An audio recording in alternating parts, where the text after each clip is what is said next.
colleagues. Welcome to Work Life Leader Live. This is Julie Cohen. I am the CEO of Work Life Leader. We're a boutique leadership development, executive coaching, and training company. And I'm honored that you're here for Work Life Leader Live. This is my broadcast, my video podcast. I don't know. You can call it whatever you want, but I am fortunate. I have interesting conversations with smart people about the intersection of work, life, and leadership. And I'm thrilled that you're here today. If you're watching live, it is Wednesday, July 30th, 2025. It is 12 p.m. Eastern. So if you're on the East Coast of the United States, good afternoon. Hopefully you're joining me during your lunch break. If you're anywhere else in the world, welcome, good morning, good afternoon, good evening. So I am excited about today's topic and conversation and guest, and I'm going to bring on our guest before I introduce her. So welcome to Kande. That's it. You got it. We practiced this, and I messed up. No, you got it. It's the performance nervousness, the pre-show jitters. I could do it. Now I couldn't. So I am with Kande McDonald. There, I did it right, didn't I? You did. Kande is a Kande. Oh my God. It's okay. I'm so conscientious of not saying it right that I'm not. So I'm just going to go with the flow. Yeah. Just go with the flow. It's good. Kande is president of Crystal Clear Consulting. And our topic today, before I introduce her, is called The Power Within You, Learning and Leading from Your Body. So if you are watching live now, again, it is Wednesday, July 30th, a little after 12 Eastern US. Please, in the chat box, write hello, tell us you're here, tell us where you're calling from, and use hashtag live. So we know you're here for the conversation. One of the things that makes this experience great, besides my wonderful guests and great conversation, is the input from those who are watching live. So we're going to be coming to you for your input, for your questions, for your thoughts. So please, again, share that you're here, your name, where you're calling in from, and hashtag live. You just do that in the comment section in whatever platform you're watching. So I'm going to introduce Kande. And I've had the fortunate, I guess I've known you for quite some time now. Yeah. As a colleague, we met at a professional meeting, I think, many years ago. Sounds right. When you were in Philly, right? Yep. Yes. Okay. 10 years ago. We've got that straight. So Kande has been working with leaders and teams for over 20 years in the roles of coach, trainer, facilitator, and consultant. Prior to this career, she was a dancer, yoga and Pilates instructor, and writer. Her most gratifying work integrates these two paths by engaging the whole person through mindfulness, creativity, and somatic practices to build awareness of physical, mental, and emotional patterns. Through this work, clients learn to create profound shifts that result in new experience of themselves and their capabilities in relation to their work and others. So an official welcome, Kande. Thank you. It's a pleasure to be here, Yeah. Julie. I'm honored that you asked me to be here with you today. Well, it's a pleasure. All of our conversations over the years have always been interesting. And from a stylistic standpoint, I think you bring a very different style to my energy. And I always, I slow down when I talk to you, and I think I'm more mindful. So you can even just hear it now. My voice just slowed down a bit, but we actually have a couple guests. We already have a couple people watching. I want to say hello to Kristen Ziegler. Kristen, hi, how are you? She's local, and she was a past wonderful guest. So it's great that you're here. Awesome. And we have Kate Kaplan. Kate? So that's an FOK, a friend of Kande. So, yeah. And then a first-time viewer. My husband is here. So, hello, Nigel Blower. I've been bugging him saying, honey, you've not been on my show yet. And so he's here. Oh, more people. Michelle Bookbinder from Boston. Michelle, long Excellent. time, long Well, time. we've got guests here, so we're going to go. And as you're watching, if you haven't said hello yet, please do say hi. Tell us your name, where you're from, and use hashtag live so we know you're here. So we're talking in my introduction of Kande, the word somatics came up, and so this is part of what we're talking about today. So at work, leaders are mostly attuned to what's going on above the neck. We're a lot of knowledge workers, we're thinkers, we're doers, we use our hands and other things, and depending on our work, we may use our whole body. But often we're just focused here and above. We go through our days dismissing a lot of information that's in our bodies from the neck down, because we're more than this, although sometimes we don't remember that. The information stored in our bodies is vital, useful, and running the show more often than we realize. So all sorts of good and powerful things become possible when we become aware of our bodies and learn to use that information. So that's the gist of what we're going to be talking about today. And for those of you who have watched Work Life Leader Live before, you'll know we always start our discussion with an icebreaker. So, and I ask the guest the question first, and then I'm going to be coming to you. So for those of you who are watching, think about this question, pay attention to Kande's answer, but I'm going to be asking you to answer this question too in the comments. So, Kande, how are you feeling physically today? Okay, great. Good start. Good question. I am right now, I'm really aware of a kind of uncomfortable pain in my right shoulder. It's an old injury and it's sort of flared up. So that's a little bit of a distraction for me. I've got a little bit of jitteriness in my gut, maybe a little nerves here. This is the first time I've ever done something like this. So, in addition to that, I'm feeling pretty good. I feel energized. I do feel a little slouchy, so I'm going to sit up for a bit, a little bit taller. And no, I'm feeling pretty solid, pretty centered and comfortable. Okay, so I'm going to ask our audience, anyone watching, to answer, and then I'm going to answer also, and then I'm going to ask you to tell us, from what people shared, anything why it matters. Why it matters. Yeah. So okay. You're watching Work Life Leader Live. We're talking about the power within you, learning and leading from your body. So if you're watching live, or even not, but it's Wednesday, July 30th, a little afternoon, tell us, how are you feeling physically? So please put in the chat box, and then Kande is going to talk about that. And so please do that now, and I'm going to share how I'm feeling physically right now. So some similarities to you. I think you talked about anxiety. I talk about energy. Like, I feel a little buzzy. Like,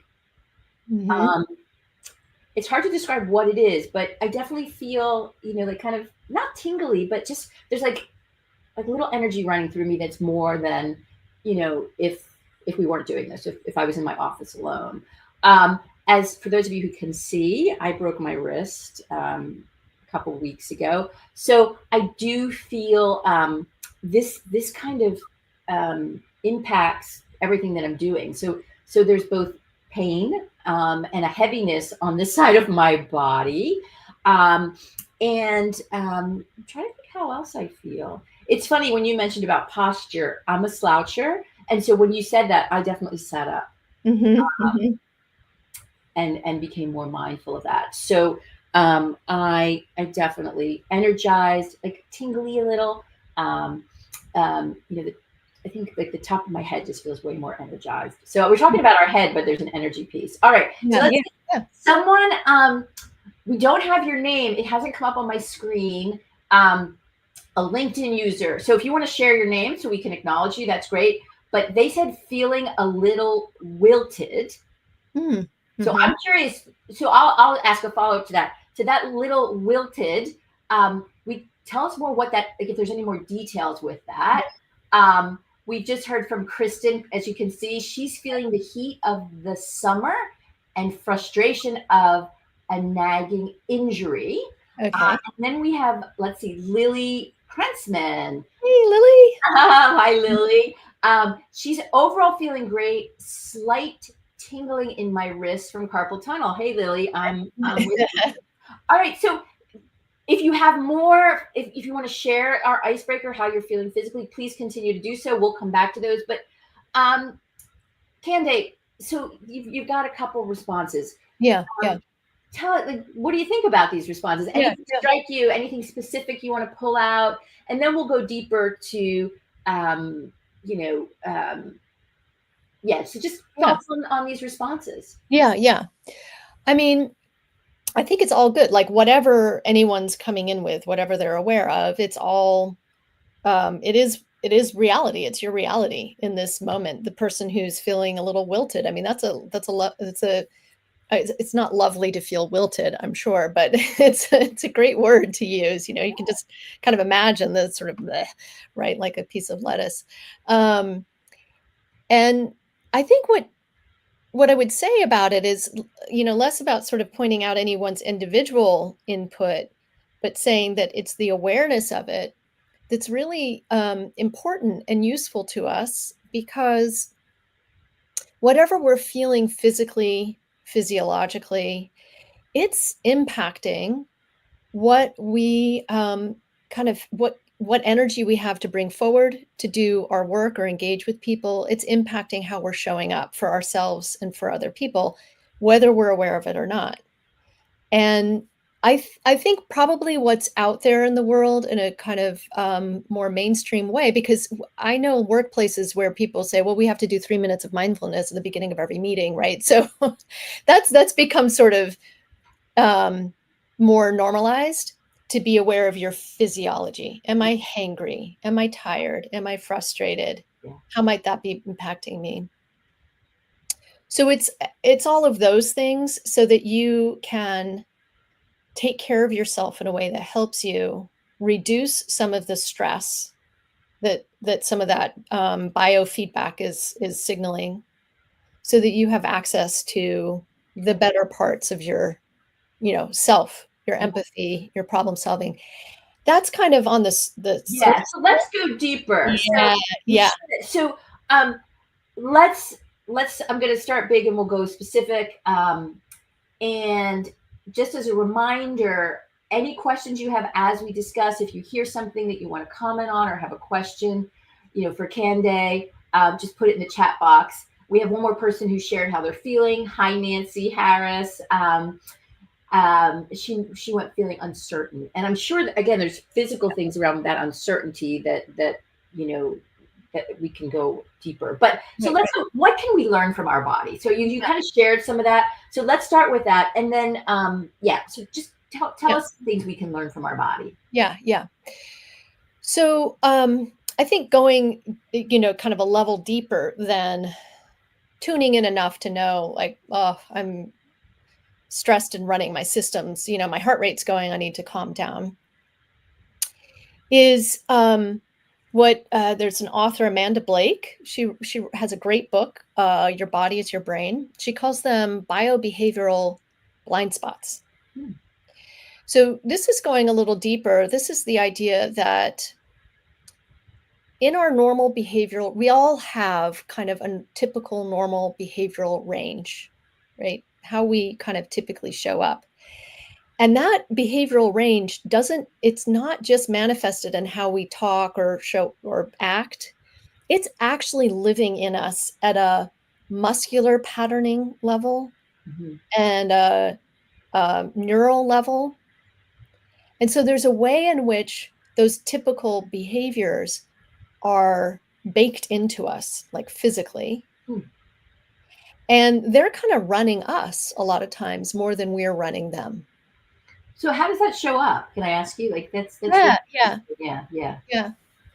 Well, so let me, and she calls them blind spots because, I mean, if you're aware of these things, then you have that information and you can make a different choice. But when you're not aware of those things, they may be running you in a way that you're not aware of. So as I was thinking about coming on and talking with you today, I thought of a leader that I knew many years ago who on the surface was really capable, friendly, engaged, very competent in the field that she was a leader in, spent a lot of time developing her people and her team. But when I was with her, I always had this sense of like I felt a little edgy with her. I always had I felt like she was never quite there with me. And so I never felt like I was quite there with her. There was something a little brittle, and it was subtle. Um, but it was like she was a little closed off. And I never felt really connected, so I never felt really safe or trust. There was like a little lack of trust, and it showed up in sometimes a bit of a snappy response, or not really able to coach people around difficult things. And I now, many, many, many years later, having done a lot of study and practice, I think, oh, maybe that was a biobehavioral blind spot for her. Maybe there was some information in her body about tension or holding that she wasn't aware of. And had she slowed down and really spent some time paying attention to that, she might have been able to uncover what was going on there and how was it kind of locking her in some patterns of behavior that were not really, in the end, really productive or helping her be herself, best self as a leader. So I have two questions. I'm not sure which one I want to ask first, but so the language around this topic for me, because kind of where my head is. I told you how you're like a different side of the coin. Yeah. So some of this, and not just what you said, but we've talked about this a little more. Some of this feels a bit esoteric to me, like a bit over my head. Mm-hmm. Can you simplify a concept or two for me? Yeah. So Because I get what you're saying from a kind of professional standpoint, because I've been in this business, but yeah, to the layperson, and to just people in our audience who like, right. how am I going to apply this? Like, just give me some simple concepts. Yeah. So here's one. That there are two different ways we have self-awareness. One is conceptual self-awareness. That's how we think about ourselves. Okay. That's all in their brain. Yeah. That's language-based, it's abstract, it's our rationalizing ourselves, explaining ourselves. It's having a vision for ourselves, right? That all takes imagination in your head and language to describe it. Yeah. I live there a lot. Yeah. Lots of judging, right? Stories, like the story, let me explain myself. Let me tell you who I am and why I am this way and how you can work better with me, right? Okay. Like, Got it. there's another kind of self-awareness, which is experiential. It's how we experience ourselves. And that's kind of underneath the level of language. That's just being sensing.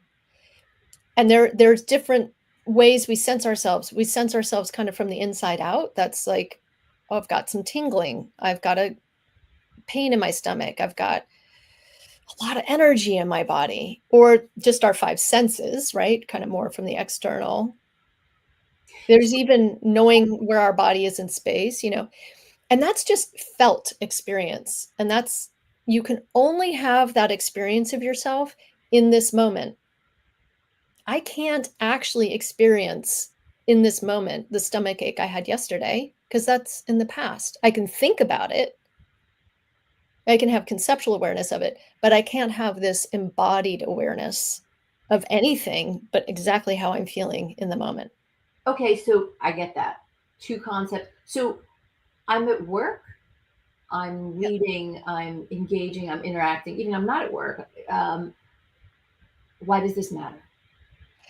Yeah. So again, going back to that idea that like in fact, the body gets more information from, no, sorry, let me rephrase that. I just said it wrong. The brain gets more information from our bodies than our bodies get information from our brain. Hmm. So whether we're conscious of it or not, our body is sending all kinds of signals to our brain all the time. And it's impacting the functioning of our brain, right? So if we are stressed, if we are frightened, if we are suddenly ashamed of something that we've done, that is living in our body, and it's all, our brains in our body and our bodies in our brain, really. So it's living in us, and if we can attune to that and be aware of it, then we have a broader range of choice about how we respond. Okay, so that's the, if I'm understanding, That's the that's money. why it matters. That's why it matters. Yeah. Yeah.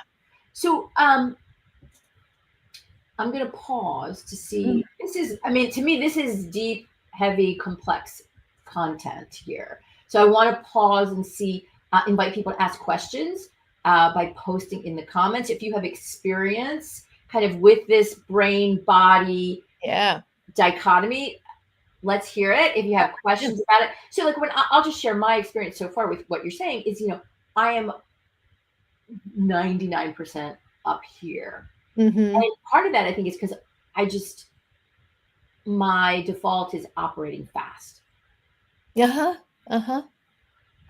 And if there's something in my body, I may notice it, but then I go back up here, Yeah. or I move and then it goes away.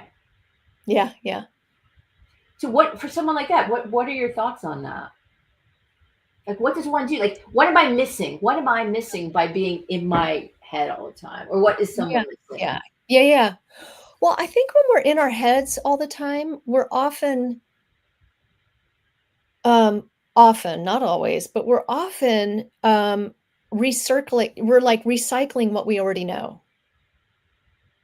One of the ways we can get in our head is what we were saying earlier, right? It's like the stories we have, it's the what we already know. We're using, if you're moving fast, you're definitely using shortcuts, right? Yeah. Of like, you already know all of this stuff, so therefore you don't have to slow down and think through it. You can just use it, which is really important, right? We can't spend our lives going through, through every single step of something. But those shortcuts lead to biases and assumptions and mind reading and negative predictions about stuff. Um,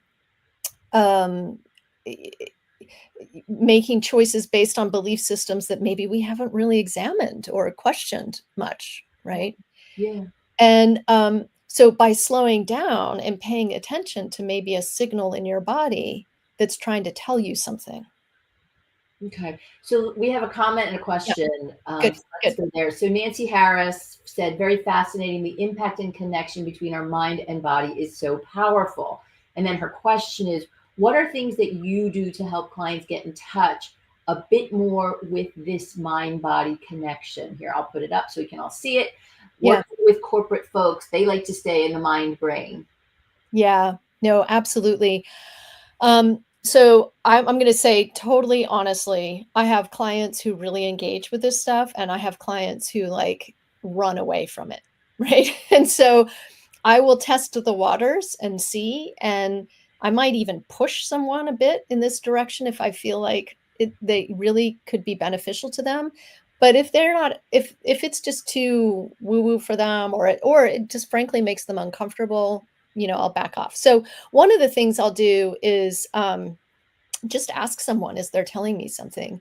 Hey, so if you just tune in to your body right now, what are you feeling right now? What do you notice right now in your body as you're telling me this? If it's like they keep repeating over and over again a type of situation that causes them a lot of stress, or a way they feel stuck with a certain behavioral pattern, I might say, let's just try a different tact and see, when you imagine yourself in that situation where you're doing the thing you don't want to be doing, what do you notice in your body, and see if they can become aware of where that stuckness might be living in them physically, and spend a little time there, breathe into it, see if they can relax it, open up, see what they can find out. Yeah. And some really interesting things can come forward. Yeah. So what I hear you saying, for those who are practitioners on the call, which, there are multiple, if they want to bring some of this, or experiment with, Yeah. first I'm hearing is, not every, like me, I mean, 15, 20 years ago, if you said some of this stuff to me, I would have been like, huh? Yeah. Now I'm way more open to this kind of, mindset and understand the benefits of, of working below my neck. Right.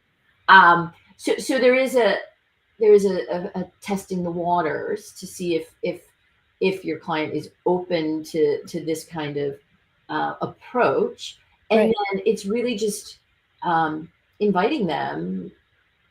It sounds like to just look at where they've been stuck in the past. So, like, let's say, when I get in front of, big crowds to present, my message is never as powerful as it is when I'm, in a small room. So let's say someone said that, you might say, all right, well, what does it feel like in that moment? Is that something you would do? Yeah. Yeah. And actually, so I might say, what does it feel like to be in that moment? But where I might actually start is, what does it feel like in those moments when you are being as powerful and whatever the things are that you want to do? Ah, So you might start with, where do you experience yourself feeling calm, grounded, centered, and as powerful and competent as you know you can be? And get really familiar with, what does that feel like in the body? And then compare that to, what do you feel in those moments when you're feeling, off kilter, not as powerful, nervous, imposter syndrome type stuff, whatever it might be, right? right. So, uh, so my next question is going to be, I'm going to give it to you, and then I'm going to invite people for more Yeah, questions. good, My, good. my next question is going to be, so what do you have? What do you do about that? Whether, you invite the client to do it, or you just notice this yourself. So, but before you answer, I want to remind people you're watching Work Life Leader Live. Our topic today is the power within you, learning and leading from your body. And my knowledgeable guest is Kande McDonald. She's the president of Crystal Clear Consulting. So please, in hearing what Kande is saying, ask questions, share comments. I, is this relevant to you, kind of personally, or are you a contrarian? Do you think, hey, no, I don't buy any of this? You Yeah. got to live your head and above. We want to hear that. So please post in the comments, and I will bring your thoughts and questions to Kande, and she will respond. So back to answering that question.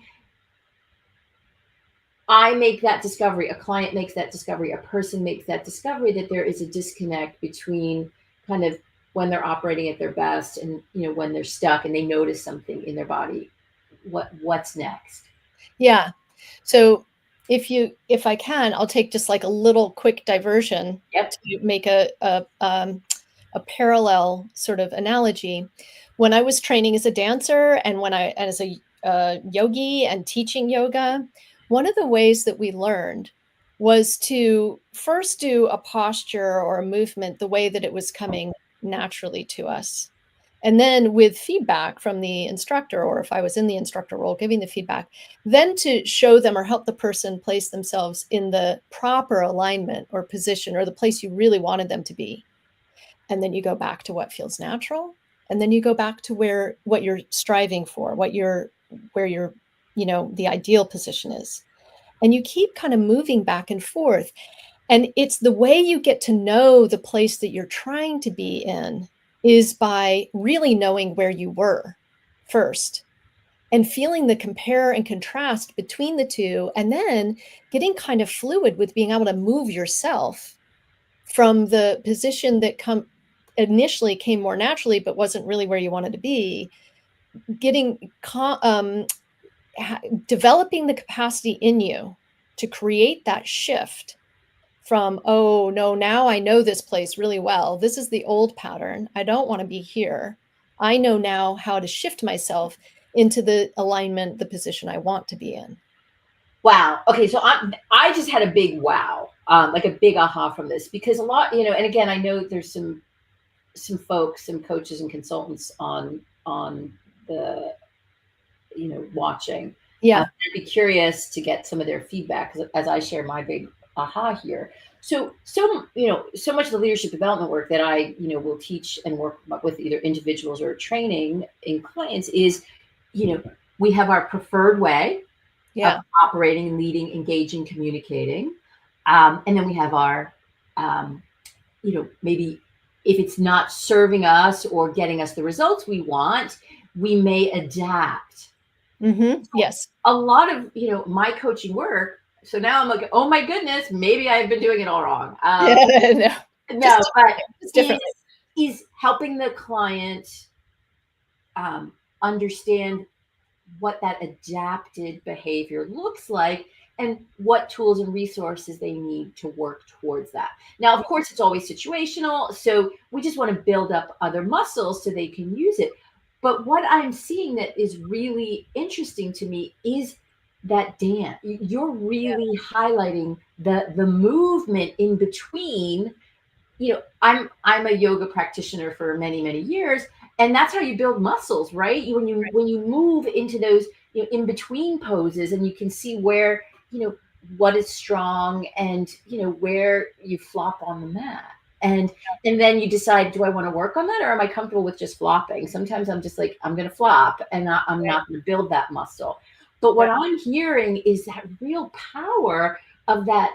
I don't know if you would call it the dance or the transition, but that back and forth, I mean, I can almost think of it as a person like, sometimes we have someone, I'm a big user of the disc assessment. So someone's a high D, they're very directive and they're damaging people. So we might practice on different ways to respond to situations instead of react. We might work on new language. We might see, okay, what's that immediate? How do we build in a pause? But what I'm hearing you say is you want to, instead of looking at both ends of the current state and preferred state, it's like, what happens in between? Am I hearing that correctly? Oh, that's interesting. It's okay. So I would say it's less about what's happening in between, and it's more about getting to know those two places really in an embodied way. Like, what do I feel like when I'm being really directive and kind of pushing people around? And what do I physically feel like when I'm being a little more sort of like gentler, backing up, creating more space for people? What does that feel like? And and then practicing making the physical shift from one to the other so that in the moment you can catch yourself. Oh, I know I can feel myself now. I feel I'm in that pushy directive embodiment right now, and I've practiced this, so I know I can actually make a physical shift to a more open, relaxed posture, and that's going to help me have access to a different behavioral output. So if I'm understanding, so that might mean, going from this to, I mean, again, Yeah, I'm to being, just sit back, relax, yeah, maybe even slouch a little bit for that right, person. right. So it might be just something subtle physically that I only I am aware of, but it does something different for how I engage. Is that right? Right. Then because then remember the body's sending signals to the brain all the time. So if the body's lurched forward, the body's sending this kind of like directive energy to the brain. If the body sits back, the brain's suddenly getting different signals. It's getting the signal of like, oh, just relax a little bit, just slow down, just take a breath, open up, listen to this person a little bit. Yeah. And oh, I lost it. I was going to say something. We have a question from Good, good. you. So good. So you'll come back, as we say in Yeah, coaching, if it's important, it will come back. it will come That's right. back. That's So right. so our regular listener and good friend Bill Hyman is here.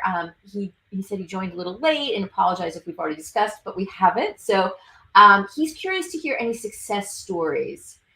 And he says it's familiar with some work he's doing about driving over bridges. So this is Bill's comment. You can see Bill Oh, there. interesting. So do you have a success story you can share, Kande? Yeah, so I'm thinking about a client I'm working with right now who has been very open and receptive to this work. So that's a big piece, right? That she wants to actually do it.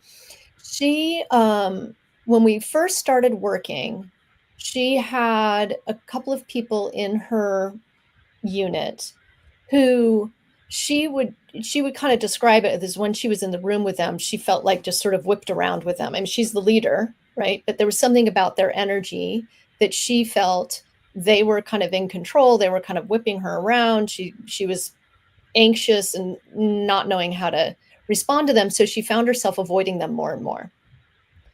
So through the work that we've done of all of this work that I've just described, she now describes being able to sit in the room with the person and she'll just keep breathing and kind of centering herself, which for her, our practice has been feel your feet on the floor, feel your butt in the chair, feel the support you have, just be present to yourself right here. And what she experiences now is all of that swirl is kind of happening out there with that person, and that's about that person. And it's almost like she's got a little buffer space around her that she's created. So her system can stay calm. And the kinds of things that she's noticed is that she's actually hearing some of the more information from this person now. She's actually taking in more of what the person's trying to say. She's not feeling responsible for like rescuing the person, or, you know, she's kind of letting all of that be that person's stuff and not her own. Yeah. I mean, it's interesting. Thank you for sharing that. What comes up for me is the language that you use, like whipped around. Like that's pretty intense. I mean, to me, like I experienced that, even that language, as you know, destructive and violent. But that's my interpretation. You know, some people like to be whipped around. They like to. I don't go on rides in amusement parks. Some people do. So you know, they might like that. But like to me, you know, I guess an unsomatic approach would be to use the language. What you're doing is going right back to the body to say, yes. And actually, thank you, because that brought me back to that thought that I forgot, which is what I would say is that because our brains are, you know, what that's conceptual self-knowledge, right? What we often do is we get caught up in stories, and again, to what I was saying earlier, it's kind of all the stuff we already know. And it's a little you know, it's a little dubious. It's hard. It's if you're stuck, it's actually hard to talk yourself out of it, because your talking is more prone to all the habits that you already have of thinking that kind of got you there in the first place. Right. Whereas your body has all this wisdom in it that's very different. It's sort of the unexplored. Wow. So to learn something new, you actually need to explore something that you don't already know. Say that again. To learn something important. Everybody, pay attention to this part. To learn something new, which is to grow, to transform, to develop as a human, you actually need to explore and integrate something that you don't already know. Wow. So I'm going to ask you one more question. Yeah. But before I do, I want to remind people, this will be our last opportunity for our viewers to ask questions. So if you have questions or comments for Kande, please put them in the chat box. I'm going to ask her a question, and then we'll see what any comments from the audience, and then we'll kind of do a wrap up. So we're approaching the end. I wish we could totally talk more, but we like to keep these into a reasonable time frame. So can you share a short exercise or something we can do to center us or get us in the body? You kind of shared that, something you did with your client, but just something quick. Yeah. You know, just share. Yeah. I mean, I think a way of getting into the body really quickly can be as simple as just rubbing your hands together and just You know, you could do a whole mindfulness thing. Do you feel your feet? Do you feel your butt? But if you're just in the moment, you're thinking, "Whoa, I'm just stressed and completely in my head." Just put your hands together. Maybe look at your hands. Pay attention to as much of sensory information as you get from your hands. You can watch them. You can feel the heat. You can feel the texture. Maybe that starts to slow you down to get you to notice your breath, and then maybe you just stop and just feel the pulsing there. Yeah. Yeah, the warmth. Yeah, I mean, again, that's something I've done in yoga many, many, many Yeah, times, but exactly, I would never think to do it to ground me or to pay yeah, attention. like before you go into a meeting.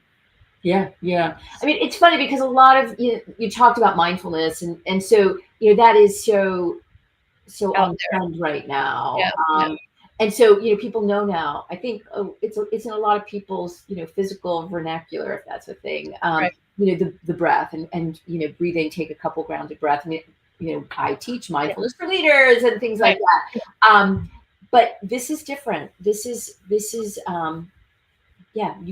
You own this is just right here. Yeah, It's in your hands, literally. So I really yeah, like that. So yeah, I'm gonna see if we have any more questions, comments. Again, we could keep talking about this. We didn't, as I told you when we were prepping. Kande yeah, and I kind of have a bunch of questions. I was like, well, we often don't get to them because our audience leads us, and so we didn't. yeah, yeah, So, yeah. we could continue at another time, but if I like to. My final question is I call it the big rocks question. What is the one takeaway you would give to us if we're trying to be more in tune with our body? What's that big you know Yeah. Well, as coaches, we talk a lot about designing small experiments, okay, right? yes, we do. What's the easiest next step you could take Yeah, to that has that's just uncomfortable enough that you'll learn something from it. It's just outside of your normal enough that you learn something about it. So the two ideas I have are one is setting an intention to just tune into your body. Um, Maybe you just pick a thing that you do normally, like there's a meeting that you're always in where you feel a little bit agitated or something, or it's stressful. Just set an intention that during that meeting over the next couple of weeks, you're going to, a couple of times in the meeting, just tune into your body and become very, very aware of what you're sensing and feeling without necessarily a goal of changing anything, just noticing.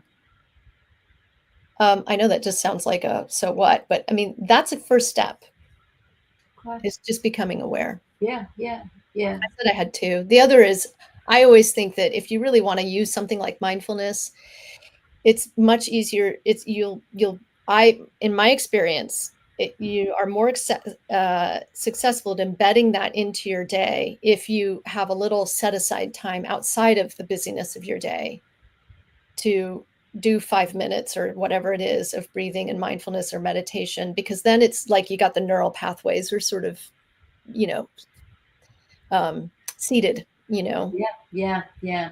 Well, but that's sort of maybe not that new an idea, but and it's really important to reinforce. yeah. Yeah, so thank you. There's so much here. I have so many more questions. And we need to wrap up. So first off, I want to thank you. And I know we've had a lot of nice comments. So I want to thank our viewers who are viewing live for your participation. It really does shape the direction of this conversation. So final, Kande, how if people want to get in touch with you, what's the best way to do so? Oh, yeah. Thank you. Well, first of all, let me say thank you so much, Julie. I had a lot of fun. I was really nervous, but this was fun. You're a wonderful host. You make it so comfortable. And you're so skillful at this. I'm admiring you Oh, thank and you. appreciating you. And thank you to everyone who showed up. It is really lovely to have an audience here. You can find me on LinkedIn. That's probably the easiest way since we're here. There's a Crystal Clear Consulting LinkedIn page, and there's also a Kande Culver McDonald LinkedIn page. So either one of those would be a good way to find me. And I'll keep an eye out. Yeah, and I will put a link to both your profile and your page in the LinkedIn comments so people that's often where we have the most viewers in LinkedIn. People can be also watching on Facebook or YouTube. Hello, if you're there. Okay. We have another guest who just popped in. Hello, Christina Mathewson from. Oh, hey, Christina. She's in Denmark. Hi. Yes, one of my favorite cities. My husband and I live there, if and when. We love it. So hi. So thank you. Before we sign off, I love to talk about, work-life leader. It's about talking with smart people on the intersection of work life and leadership. If you have a guest or a topic that you think I should talk about, or you want to talk about with me, if you think you'd be a great guest, let me know. Reach out to me. You can put your name in the comments. But my goal is to do this as much as possible with my other responsibilities, but I'm always looking for interesting topics. So please share. Again, Kande, thank you. Bye, everyone, and we'll see you next time. Thanks, Julie. This was great. Thanks.